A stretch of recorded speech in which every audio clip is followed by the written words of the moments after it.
बनाकर ले जाते हैं। मुखिया जी, आज हमें 3 शिकार मिले हैं, इनका बंटवारा कैसे होगा? हम सब चाहते हैं कि दौड़ में पहले नंबर पर आने वाले को ही सभी इंसान मिले, फिर वो चाहे बाद में किसी को भी दे अपना शिकार। अब सब मिलकर सलाह कर लीजिए, करना क्या है? ये हम भूतों और चुड़ैलों की अलग सी दुनिया में आ गए हैं और बुरे फंस गए हैं। अब ये सभी हमें मारकर खा जाएंगे।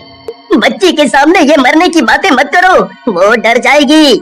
रायगढ़ के घने जंगलों के बीचों बीच भूत और चुड़ैलों की एक दुनिया थी। वो सभी भूत चुड़ैल दिन रात सिर्फ शिकार करते। एक दिन भूत और चुड़ैलों में खाने को लेकर बहस छिड़ जाती है। दिन रात मेहनत करके शिकार पकड़ते हैं और हाथ क्या लगता है खाने को?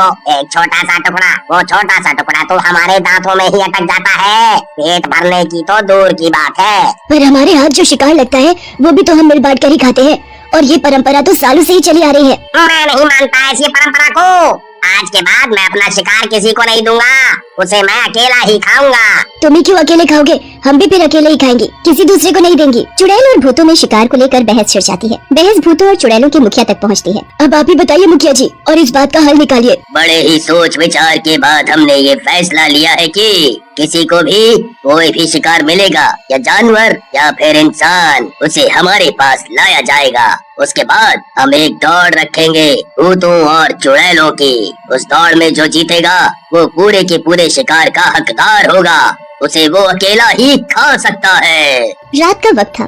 जंगल के बाहर बनी सड़क पर एक ट्रक सामने से चला आ रहा था। ये मेरा शिकार है। सबसे पहले हमें इसे पकड़ना होगा। भूत जानबूझकर ट्रक के सामने आ जाता है और मरने का नाटक करता है। मक्खी सिंह तुरंत ट्रक को रोक देता है। ओए, कौन है भाई? ठीक तो है ना तू? कोई जवाब ही नहीं दिया। उतर कर देखता हूँ। जैसे ही मक्खी सिंह ट्रक के नीचे उतर कर देखता है तो पीछे से तुरंत चुड़ैल उसे आकर पकड़ लेती है। फंस गया, मेरा शिकार फंस गया। अभी इसे अपना शिकार मत समझो, क्योंकि अभी दौड़ होना बाकी है। उसके बाद ही फैसला होगा ये तगड़ा आदमी किसके पेट में जाएगा। ये तो भूत था। तुम मुझे छोड़ दो, जाने दो। मैंने तुम्हारा क्या बिगाड़ा है जो मुझे पकड़ लिया? तेरे जैसे हट्टे कट्टे इंसान के लिए मैं दौड़ तो क्या पहाड़ भी चढ़ जाऊं। तू तो गया मेरे पेट में। वो उसे अपने मुखिया के पास ले जाते हैं। फिर दौड़ शुरू होती है चुड़ैल और भूतों की। मुखिया के इशारे पर सभी भागने लगते हैं। सभी को जंगल के 3 चक्कर लगाने थे। जंगल के 3 चक्कर पूरे होते ही चुड़ैल जीत जाती है। ये मैं जीत गई, अब ये शिकार मेरा हुआ। आज कितने अरसे बाद मैं पेट भरकर खाना खाऊंगी। ये शिकार तुम्हारा ही है, इसे तुम जैसे मर्जी खाओ, काट के खाओ या नोच नोच कर खाओ, तुम्हारी मर्जी। अरे ये क्या हो रहा है? ये मैं भूतों की दुनिया में कहाँ आकर फंस गया? अरे कोई है जो मुझे बचा सके? चुड़ैल तभी मक्खी का सिर उसके धड़ से अलग कर देती है और उसे अपने दोनों हाथों से घसीटती हुई नदी पर ले जाती है। वहाँ बैठकर वो उसे बड़े आराम से खाती है। फिर एक दिन 2 चोर विक्की और बिट्टू किसी के घर में चोरी करके भाग रहे थे। भागते भागते दोनों चुड़ैलों के इलाके में घुस जाते हैं। वहाँ घुसते ही सभी चुड़ैलों को इंसान के नजदीक होने की गंध आ जाती है। ये गंध तो किसी इंसान की है, और ये गंध यहीं कहीं आसपास से ही आ रही है। इसका मतलब यहाँ हमारे इलाके में इंसान है। वो यहाँ घुस तो आया है, पर यहाँ से बाहर नहीं जा सकता। फिर खड़ी क्यों हो सब? चलो मिलकर ढूंढे उन्हें। बाकी तो सब दौड़ के बाद ही पता चलेगा कि वो इंसान किसका भोजन बनेंगे।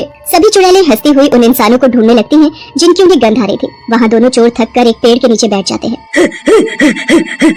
भागते भागते तो सांस ही फूल गई और बहुत थक भी गए हैं आज तो, और बहुत खुशी भी है क्योंकि आज बहुत माल हाथ लगा है।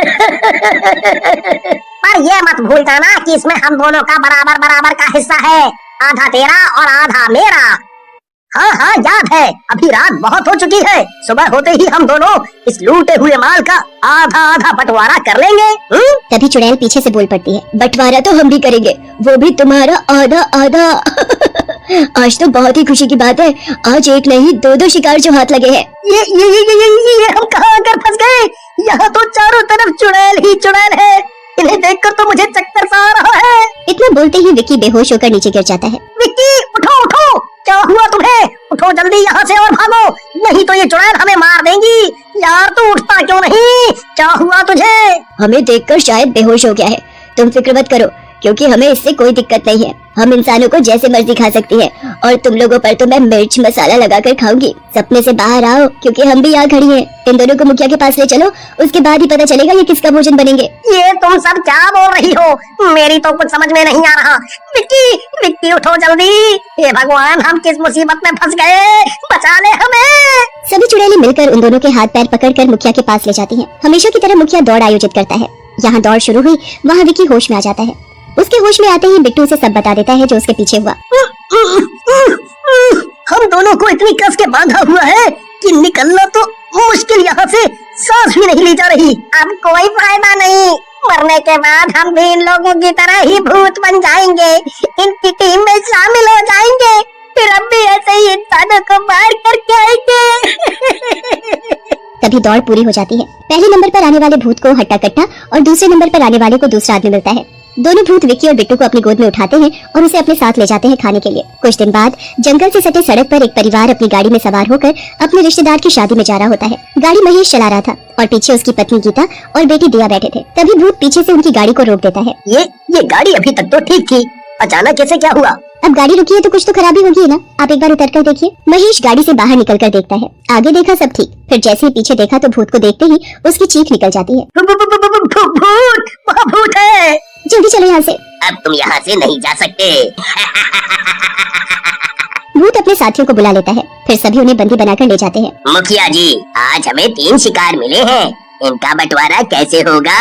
हम सब चाहते हैं कि दौड़ में पहले नंबर पर आने वाले को ही सभी इंसान मिले, फिर वो चाहे बाद में किसी को भी दे अपना शिकार।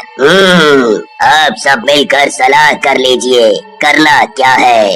ये हम भूतों और चुड़ैलों की अलग सी दुनिया में आ गए हैं और बुरे फंस गए हैं। अब ये सभी हमें मारकर खा जाएंगे। बच्ची के सामने ये मरने की बातें मत करो, वो डर जाएगी। मम्मी पापा, ये डरने का समय नहीं है। मेरी टीचर हमेशा बोलती है कि कभी भी मुसीबत में हो तो डरने से नहीं, सूझबूझ से काम लेना चाहिए। हमें भी वही करना है। मेरे पास एक आइडिया है, आप बस देखते जाइए। दिया भागती हुई एक चुड़ैल के पास जाती है और उससे लिपट कर रोने लगती है। मैं तो छोटी सी बच्ची हूँ, क्या तुम मुझे भी खाओगी? अगर तुम्हारी भी मेरे जैसी कोई बेटी होती तो उसे भी तुम मार कर खा जाती क्या? मैं भी तो किसी की बेटी हूँ।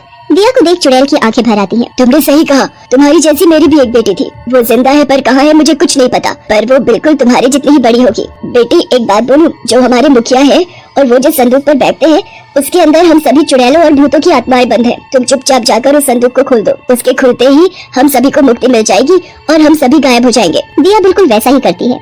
सभी आपस में बातें करने में व्यस्त होते हैं। वहाँ दिया चुपचाप संदूक खोल देती है। उसके खुलते ही सभी भूत और चुड़ैल गायब हो जाते हैं। उस दिन के बाद से कभी भी उस जंगल के आसपास कोई चुड़ैल भूत नहीं दिखा।